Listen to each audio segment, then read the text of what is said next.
Antes de hablar de las enseñanzas de esta metáfora, quiero que escuches la trágica historia de la vaca y pienses en las aplicaciones que pueda tener en tu propia vida. La historia cuenta que en cierta ocasión un viejo maestro deseaba enseñarle a uno de sus discípulos los secretos para vivir una vida próspera y feliz. Y sabiendo los muchos obstáculos y dificultades que enfrentan las personas en esa búsqueda por la felicidad, él pensó que la primera lección debía ser entender la razón por la cual muchas personas viven atadas a una vida de conformismo y mediocridad. Después de todo, muchos hombres y mujeres parecen incapaces de sobreponerse a los obstáculos que les impiden alcanzar el éxito y terminan viviendo vidas apenas tolerables. El maestro sabía que para que el joven pudiera entender esta importante lección, debía ver por sí mismo qué sucede cuando permitimos que la mediocridad gobierne nuestra vida. Así que el maestro decidió que aquella tarde saldrían en busca del poblado más pobre de aquella provincia, y una vez allí se dispondrían a buscar la casa más pobre de todas, y allí ellos pasarían la noche. Y después de mucho caminar, los dos hombres llegaron a las afueras del pueblo, y allí, en la parte más alejada de un pequeño caserío, el joven se detuvo ante la casa más pobre y ruinosa que había visto hasta entonces. Aquella casucha, medio derrumbarse, sin duda alguna pertenecía a la familia más pobre de aquel vecindario. Sus paredes se sostenían de milagro, aunque amenazaban con venirse abajo en cualquier momento, y el improvisado techo dejaba filtrar el agua por todas partes. La basura y los desperdicios se acumulaban por todos los lados, dándole un aspecto aún más decaído al lugar. Y lo más increíble era que en aquella casucha de apenas 10 metros cuadrados vivían 8 personas.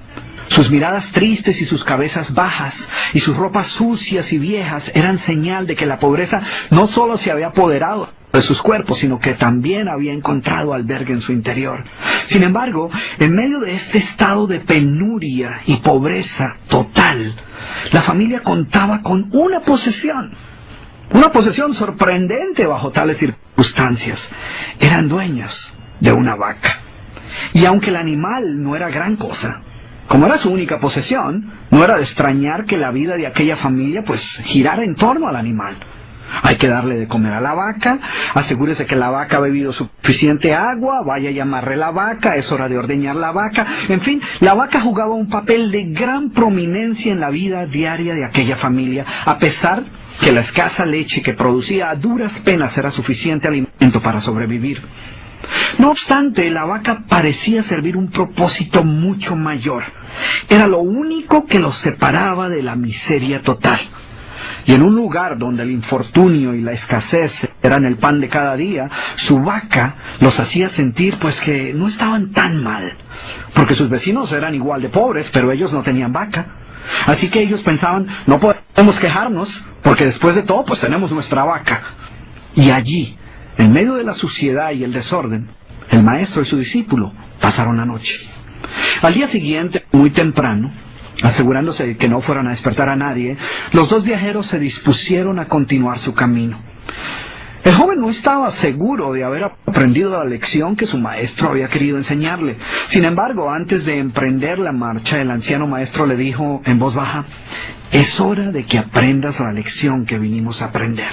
Después de todo, lo único que el joven había visto durante su estancia eran los resultados de una vida de conformismo y mediocridad, pero aún no estaba claro qué había llevado a esta familia a tal estado de abandono, y esa era la verdadera lección. Lentamente el anciano caminó en dirección al lugar donde se encontraba atado el animal, a no más de 50 metros de distancia de la casa, y allí, ante la incrédula mirada del joven, y sin que éste pudiera hacer absolutamente nada para evitarlo, el anciano sacó una daga que llevaba en su bolsa y con un rápido y certero movimiento proporcionó al animal una herida mortal que ocasionó que se derrumbara instantáneamente y sin hacer mayor ruido. El joven no podía creer lo que acababa de ocurrir. «¿Pero qué has hecho, maestro? ¿Qué lección es esta que para aprenderla requiere dejar a una familia en la ruina total? ¿Cómo has podido matar a esta pobre vaca que era su única posesión? ¿Qué va a suceder con ellos ahora?» Sin inmutarse ante la preocupación y la angustia de su joven discípulo, y sin hacer caso de sus interrogantes, el anciano se dispuso a continuar su marcha dejando atrás esa macabra escena. El estudiante no podía dejar de pensar que sus acciones habían condenado a muerte a aquella familia. ¿Qué otra suerte podía correr tras haber perdido su única posesión, su única fuente de sustento? La historia cuenta que un año más tarde, el maestro llamó al joven discípulo y le sugirió retornar nuevamente a ver qué había ocurrido con la familia. La sola mención del episodio fue suficiente para despertar en el joven el recuerdo del papel que él había jugado en la suerte de aquella pobre gente. ¿Qué les habría ocurrido? ¿Sobrevivieron el duro golpe? ¿Pudieron empezar una nueva vida? ¿Cómo se encararía después de lo sucedido? Así que a regañadientas el joven emprendió el regreso a aquel lugar y después de varios días los dos viajeros llegaron nuevamente al caserío. Pero por más esfuerzo que hicieron, no lograron localizar la humilde vivienda. El lugar parecía ser el mismo, pero donde un año atrás se encontraba la escuálida casucha, ahora se levantaba una casa grande que aparentemente había sido construida recientemente. Lo primero que cruzó por la mente del joven fue el presentimiento de que la muerte de la vaca hubiera sido un golpe demasiado duro para aquella pobre familia.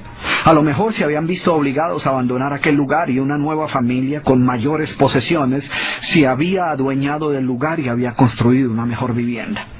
Todo esto pasaba por la mente del joven mientras se debatía entre acercarse a la nueva vivienda a indagar por la suerte de la familia o continuar su viaje y así evitar la confirmación de sus peores sospechas. ¿Cuál no sería su sorpresa cuando del interior de la casa vio salir al mismo hombre que un año atrás les había dado posada? Al principio el joven no pareció reconocerlo, pero después de unos minutos confirmó que efectivamente se trataba de la misma persona. El joven no podía creer lo que veía. Sus ojos brillaban, vestía ropas limpias, estaba aseado, y su sonrisa y actitud eran muestras de que algo había sucedido. ¿Pero cómo es posible?, le preguntó. ¿Qué sucedió durante este tiempo? Hace un año, durante nuestra visita, fuimos testigos de la inmensa pobreza en la que ustedes se encontraban. ¿Qué ocurrió durante este tiempo para que todo cambiara? El hombre, ignorante de que el joven y su maestro habían sido los responsables por la muerte de su vaca, los invitó nuevamente a su casa y les contó cómo, coincidencialmente, el mismo día de su partida, algún maleante, envidioso de su escasa fortuna, había degollado salvajemente al pobre animal. Y luego continuó: debo confesar que nuestra primera reacción ante la muerte de la vaca fue una de desesperación y angustia. Por mucho tiempo, la pobre leche que producía la vaca había sido nuestra única fuente de sustento. En realidad, ella era lo único que nos separaba de la miseria total. Sin embargo, poco después de aquel trágico día nos dimos cuenta que a menos que hiciéramos algo rápidamente, muy probablemente nuestra propia vida estaría en peligro. Necesitábamos buscar otras fuentes de alimento para nuestros hijos, así que limpiamos el patio de la parte de atrás de la casucha, conseguimos unas semillas y sembramos algunas hortalizas y legumbres para alimentarnos. Después de algún tiempo nos dimos cuenta que la improvisada granja producía mucho más de lo que necesitábamos para nuestro propio sustento, así que decidimos venderle algunos vegetales que nos sobraban a nuestros vecinos, y con esa ganancia compramos más semillas. Poco después vimos que el sobrante de la cosecha alcanzaba para venderlo en el mercado del pueblo, y de repente sucedió. Por primera vez en nuestra vida tuvimos el dinero suficiente para comprar mejores vestimentas y arreglar nuestra casa. De esta manera, poco a poco, este año nos ha traído una vida nueva. Es como si la trágica muerte de nuestra vaca hubiera abierto las puertas de una nueva vida. Y el joven escuchaba atónito el increíble relato. Finalmente logró entender la lección que su sabio maestro quería enseñarle. Era obvio que la muerte del animal no había sido el final de aquella familia, sino por el contrario, había sido el principio de una nueva vida y de mayores oportunidades. El maestro, que había permanecido en silencio escuchando el fascinante relato del hombre, llamó al joven a un lado y le dijo en voz baja: déjame hacerte una pregunta. ¿Tú crees que si esta familia aún tuviera su vaca, habría alcanzado todo esto que ha logrado durante este año? El joven lo pensó por un momento y luego respondió: seguramente no. ¿Sí ves? La vaca, además de ser su única posesión, era también la cadena que los mantenía atados a una vida de conformismo y mediocridad. Cuando ya no pudieron contar más con la falsa seguridad que les daba sentirse dueños de algo, así solo fuera una pobre vaca, tomaron la decisión de esforzarse por buscar algo más. Tuvieron que aprender a ver más allá de sus circunstancias presentes. Y la más importante lección es que la vaca, que sus vecinos veían como una bendición, les daba la sensación de no estar en la pobreza total, cuando en verdad vivían en medio de la miseria.